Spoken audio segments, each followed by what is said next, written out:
Blissful के blessings, welcome back to another video of blissful Bhavna. जैसे मेरी अभी ग्रेजुएशन कंप्लीट हुई है एंड रिजल्ट भी आ गया है। ठीक है, मैंने ग्रेजुएशन करी है बीबीए एमडीयू से एंड मेरे 6 सेमेस्टर क्लियर हो चुके हैं, रिजल्ट आ चुका है, एमडीयू मैं क्लियर कर चुकी हूँ, बीबीए अपने क्लियर कर चुकी हूँ। तो मैंने सोचा कि ये एक बहुत ही हेल्पफुल टॉपिक होगा। कुछ टिप्स है जो मैं आप लोगों के साथ शेयर करना चाहती हूँ। स्पेसिफिकली जो वीडियो रहेगी होगी कॉलेज स्टूडेंट्स के लिए और उसमें भी स्पेसिफिकली अपने एमडीयू वालों के लिए। तो एमडीयू वालों, अगर आप लोग ये वीडियो देख रहे हो ना तो पूरी एंड तक देख के जाना। मैं पक्का लिख के कह सकती हूँ कि आपको इसमें से बहुत सारे हैक्स और ट्रिक्स पता चलेंगे कि एमडीयू के में एग्जाम्स कैसे होते हैं और उस एग्जाम्स को हम कैसे क्लियर करते हैं। Because if you know MDU is famous for giving backs. MDU university backs देने के लिए बहुत ज़्यादा फेमस है, री एग्जाम्स के लिए बहुत ज़्यादा फेमस है। तो उसके बैक से कैसे बचे, उसके सारे सीक्रेट्स मैं इस वीडियो में रिवील करने वाली हूँ।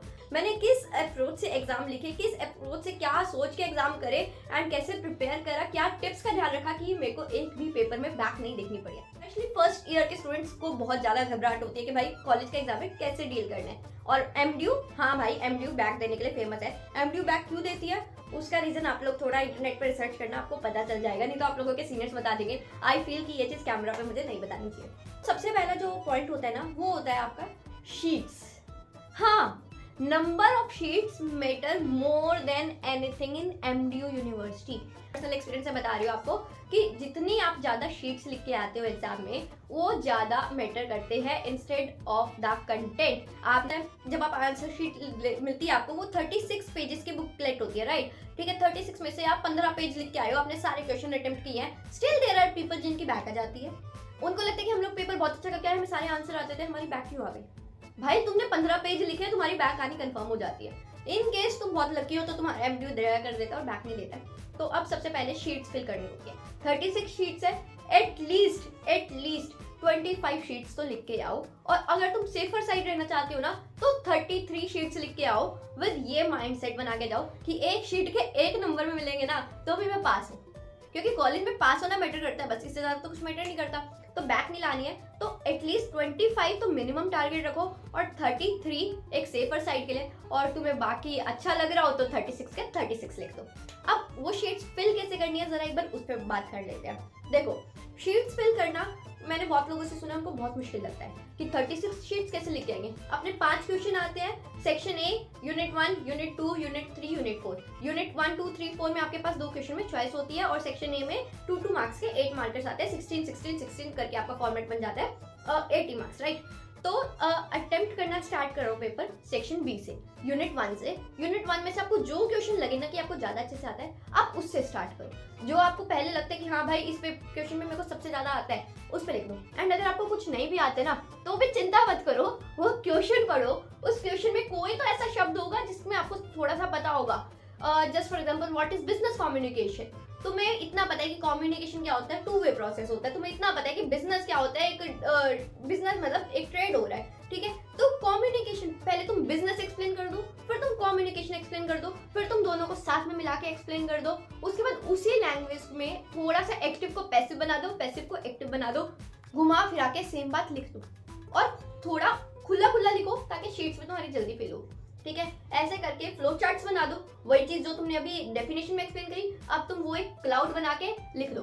अब उसी चीज को दूसरी लैंग्वेज में लिख दो और तुम्हें कोई कोट याद आ रहा है उससे रिलेटेड, तुमने कभी कोई लाइन पढ़ी हो, कोई कैप्शन पढ़ा हो, वो लिख दो। एंड उसके नीचे कोई किसी ऑथर का नाम लिख दो कि इस ऑथर ने लिखा है, बट मेक श्योर कि वो चीज सही हो, ऑथर जिसका नाम तुम लिख रहे हो उसी के बारे में। ठीक है, इतना भी गलत नहीं लिखना है। बट यस, तुम्हारी शीट्स मैटर करती है, तो शीट्स भरने के लिए तैयार रहना। शीट्स भर के लिखना। शीट्स भरने में कंजूसी करोगे तो तुम्हारे बैक आने के चांसेस रह सकते हैं। देन डोंट ब्लेम एमडीयू की बैक क्यों आई। पॉइंट्स में आंसर लिखना, पैराग्राफ में मत जाना। पैराग्राफ में जाओगे तुम्हारी शीट्स कम भरेगी। थोड़ा दिमाग के साथ खेलो, ठीक है? लाइन छोड़ के एक आंसर लिख रहे हो तो उसके बाद 2 लाइन का गैप दिया, मार्जिन्स लगाई, प्रॉपर्ली किया प्रेजेंट, खुला लिखा, ओपन लिखा। एंड इसके बाद शीट्स इस तरीके से भर दो, एक लाइन को तुम 3 बार भी डिस्क्राइब करोगे अलग अलग तरीके से तो भी कोई दिक्कत नहीं है, क्योंकि तुम्हारा फोकस क्या है, शीट भरना। अब कहोगे कि एक आंसर में तुम्हें कितने पेजेस लिखने चाहिए? सेफर साइड के लिए 6 और बहुत सेफर साइड के लिए you can go to 7 and 8। 7 और 8 आर गुड टू गो, ठीक है? बट 6 एक अपना मिनिमम टारगेट लेके चलो कि 6 तो लिखनी ही लिखनी है। क्योंकि तुम अगर 5 क्वेश्चन आ रहे हैं, 5 में से तुम 4 क्वेश्चन में 6 लिख रहे हो तो तुम्हारी 24 शीट्स वैसे ही होगी। 5th बचा उसमें भी 6 लिख रहे हो तो 30 शीट्स तब जाके होती है। 7 to 8 शीट भरना कोई बहुत मुश्किल काम नहीं होता है। तुम कहोगे इतना पढ़ना पड़ेगा 7-8 क्वेश्चन का आंसर 7-8 पेजेस में? नहीं, इतना नहीं पढ़ना पड़ता है। मैं बता रही हूँ, मैंने खुद सारे पेपर एक रात पहले पढ़ के पास करे हैं MDU में। यस, एक रात या 2 रातें पहले पढ़ना स्टार्ट करती थी, सिलेबस देखती थी और फिर पेपर में अच्छे नंबर आ जाते थे। तो इतना कोई रॉकेट साइंस है, इतना कोई मुश्किल काम नहीं होने वाला है ये। बस थोड़ा सा स्मार्टली गेम खेलना होता है, थोड़ा सा तरीके से प्रेजेंट करना होता है। उसके बाद तुम्हें अपने प्रेजेंटेशन पे ध्यान देना है। तुम्हारी राइटिंग अच्छी नहीं है तो भी कोई दिक्कत नहीं है। फॉर्चुनेटली मेरी राइटिंग ठीक है तो मेरे को उस चीज़ का इशू नहीं था, बट तुम्हारी राइटिंग अच्छी नहीं है। हम ये पॉइंट लेते हैं। प्रेजेंटेशन बहुत सिंपल होती है। यूज 2 ब्लू पेन ले जाओ अपने, ठीक है। एक जिससे तुम मेन आंसर लिखोगे, एक थोड़ा सा लाइक स्काई ब्लू कलर में एक ब्लू पेन आ जाता है वो ले जाओ, ठीक है। ब्राउन कलर पेंसिल कलर ले जाओ। हाँ भाई, स्कूल वाले पॉइंट्स हैं बट यहाँ बहुत काम आते हैं। उससे जो भी तुमने लिखा तुम्हें लग रहा है कि थोड़ा सा इंपॉर्टेंट है, उसको अंडरलाइन कर दिया। ब्राउन पेंसिल कलर नहीं में तुम नॉर्मल पेंसिल से अंडरलाइन कर दो। बॉक्स बना के आंसर लिख दो, लाइक कोई कैलकुलेशन वाला आ गया उसमें बॉक्स बना दो। पहले स्टार्टिंग में मार्जिन, हर जगह हर पेज पे मार्जिन लगाओ, ठीक है। ये भी नहीं हो कि भाई तुमने पेज पे लिखने की इतनी सी जगह छोड़ी है और मार्जिन इतनी लगा दिया। नहीं, वो थोड़ा सा बैलेंस करके कि गलत भी ना लगे, बट हाँ मार्जिन्स आर इम्पॉर्टेंट। वो तुम्हारे आंसर शीट को वैसे भी एक बहुत नीट अपीयरेंस दे देती है, एक बहुत प्यारी अपीयरेंस दे देती है। तो मार्जिन्स लगाई। Answer question number 1 section A mention करो, ठीक है। फर्स्ट, सेकंड, थर्ड पेज पे जितना हो सकता है अपनी हैंड राइटिंग क्लीन रखो, ताकि जब एजुकेटर टीचर तुम्हारा पेपर चेक करने बैठते हैं, ठीक है, तो उनके पास हंड्रेड्स ऑफ पेपर होते हैं, उनके पास टाइम नहीं होता कि वो तुम्हारा एक एक लाइन पढ़ेंगे। नहीं, वो क्या करते हैं, जल्दी जल्दी देखते हैं। तो जब वो तुम्हारा पेपर फर्स्ट टाइम में देख रहे हैं और उन्हें लगेगा कि वाह प्रेजेंटेशन अच्छी है, राइटिंग अच्छी है, तो खुद ही तुम टीचर के पॉइंट ऑफ व्यू से सोच के देखोगे तो उसके माइंड में तुम्हारा इंप्रेशन जाएगा कि भैया बच्चा तो अच्छा है, बच्चा इंटेलिजेंट है। और जब वो तुम्हारी शीट्स पलटेगा और उसे दिखेगा इसमें तो काफी सारा लिखा है, तो उसके दिमाग में तुम्हारी वैसी अनकॉन्शियस ब्रेन में इमेज बन जाएगी कि तुम बहुत ही इंटेलिजेंट बच्चे हो, और उसलिए तुम्हारे थोड़े से वो नंबर अच्छे लगाएगा।